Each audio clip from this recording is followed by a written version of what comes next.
3000 লিটারের ট্যাঙ্কিটা বসবে। মাছের মাথা দিয়ে ডাল। নমস্কার বন্ধুরা, আজকে ছাদ থেকেই আমার ব্লগটা শুরু করলাম। ছাদে আসলে তো এমনিই আমার খুব ভালো লাগে। ছাদে অনেক কাজ হচ্ছে, সেটা তোমাদের অবশ্যই দেখাচ্ছি। আগে আমি আমার ফুল আর গাছগুলো দেখে নিই, কারণ ঠাকুরের ফুল তুলতেই এসছি স্নান টান সেরে। ফুল অনেকই হয়েছে, এখন জবা ফুল বেশ ভালোই হয়, শীতকাল পড়েছে, শীতের জবাগুলোও ফুটবে। এদিকে দেখো গাছে আমও হয়েছে, আর কত বোল এসছে, সারা গাছটা বোলে ভর্তি। এইটুকু গাছে ভালোই আম হয়, কিন্তু ঠিক সময় মতো আমটা তুলে নিতে হয়, না হলে না আবার মানে ভেতরটা কেমন পচে পচে যায়। গেটটাও পড়ে গেল। আমার খুব শখ ছিল ছোটোবেলা থেকে যে বেশ সামনে দিয়ে রেল লাইন যাবে, আমার একটা বাড়ি হবে, সেরকম একটা ব্যাপার এসছে।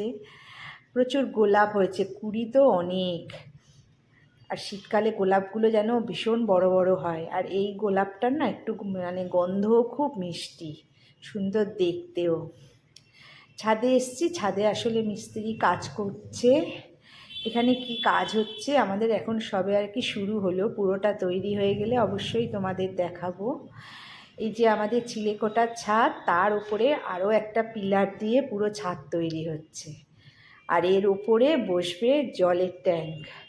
প্রায় 1500 লিটারের দুটো জলের ট্যাঙ্ক বসবে। তোমরা হয়তো ভাবতে পারো আমরা 4 জন মানুষ পুচকে নিয়ে এত বড় জলের ট্যাঙ্ক, কোনো একদিন তোমাদের দেখাবো কেন এত বড় জলের ট্যাঙ্ক আমাদের লাগে, বা আমরা বাড়িতে কজন মানুষ।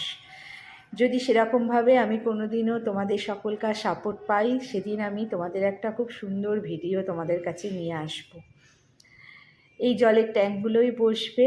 আর ছাদে এখানে আমি পিলার দিয়ে দিয়ে না আমি একটা মানে গাছ রাখার র্যাক মতো করবো, হয়ে গেলে তোমাদের দেখাবো কিভাবে আমি জিনিসটা করছি।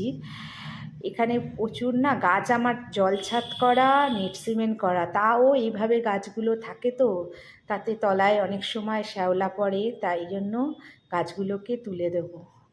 যাক গিয়ে ফুল তুলে নিচে এলাম, এসে আমি আগে গোপালকে স্নান করাবো।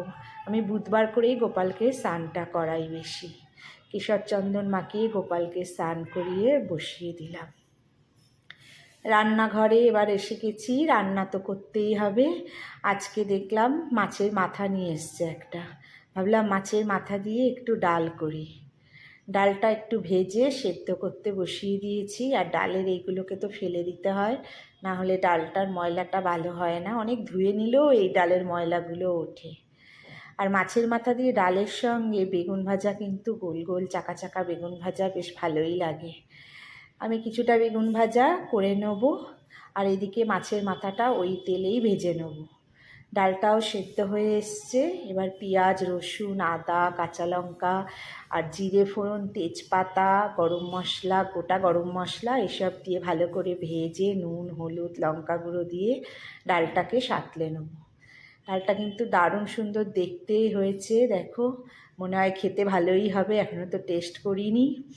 কিন্তু আমাদের বাড়িতে আবার সবাই এই কাঁটা ডাল আর কি খায় না, আমরা খুবই ভালোবাসি, কিন্তু মানে আমার ছেলে টেলে অতটা পছন্দ করে না। একটু গরম মশলা দিয়ে ডালটা নামিয়ে নেবো। ডাল বেগুন ভাজা করলাম, ভাবলাম একটু নারকোল ভাজা করে নিই। নারকোলটা না আমি সবসময় খোসাগুলো ছাড়িয়ে ভাজি, তাহলে না ছিবড়েটা হয় না। নারকোলটা ভালো করে ভেজে তুলে নিলাম। আর খানিকটা না বাসি দুধ ছিল, মানে দুধটা কালকে রাত্রিরে পুরোটা খাইনি, তা ভাবলাম রোজই তো চাটনি টাটনি হয়, আজকে চাটনি না করে তার থেকে এই দুধটাকে একটু ক্ষীর করে রাখি। দুধটা বেশ জাল দিয়ে ফুটিয়ে দেখো একদম মানে করে নিয়েছি, আর একটু চিনি দিয়ে দিলাম, দিয়ে এবারটাকে আরও আর কি এটাকে শুকিয়ে নেব। আর এদিকে ডিম কষা করে নেব, কারণ লাস্টে শেষের পাতে কিছু লাগবে, তাই ডিম কষা করে নিলাম। আজকের আমাদের এই মেনু চলবে।